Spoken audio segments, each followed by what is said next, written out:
Hi guys, welcome back to our channel Rachitha కొంచెం 19. ఈరోజు topic ఏంటంటే బాలంతకాయం. మీకు తెలుసా?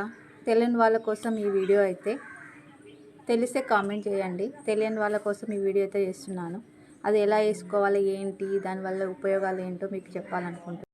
బాలంతకాయం అనేది ఆఫ్టర్ డెలివరీ తర్వాత అయితే యూజ్ చేస్తారు. దానికి కావాల్సిన ఇంగ్రీడియంట్స్ అయితే చెప్తాను, వినండి.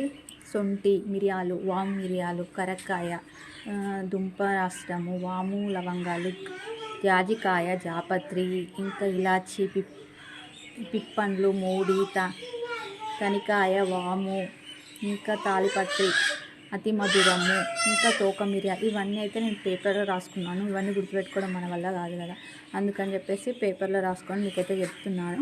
ఇవి ఏం చేయాలి అంటే, ఇంగ్రీడియంట్స్ అన్నీ మనకి ఇలా ప్యాకెట్లో దొరుకుతాయి. ఇలాంటి ప్యాకెట్స్ తీసుకొని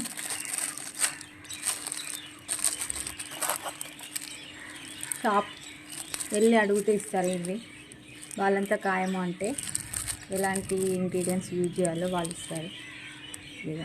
ఇవన్నీ తీసుకొని ఫస్ట్ వేయించుకోవాలి. వేయించుకున్న తర్వాత అవి మనం మిక్సీ పట్టుకొని, అవి మిక్సీ పట్టుకున్న పౌడర్లో వాటర్ వేసి కలుపుకొని చిన్న చిన్న ఉండల్లాగా తయారు చేసుకొని, అవి మార్నింగ్ ఈవినింగ్ అయితే యూజ్ చేయాలి రోజు.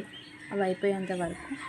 దానివల్ల ఉపయోగాలు ఏంటంటే, బాడీలో వేడి అనేది పెరుగుతుంది, ఇంకా తిమ్మిర్లు రావు, ఇంకా కాళ్ళ నొప్పులు ఇవన్నీ ఏమి రావంట.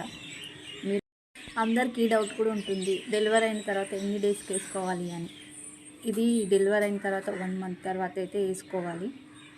నా వీడియో కనుక మీకు నచ్చినట్లయితే లైక్ చేయండి, షేర్ చేయండి, కామెంట్ చేయండి. సబ్స్క్రైబ్ చేయడం మాత్రం అస్సలు మర్చిపోకండి.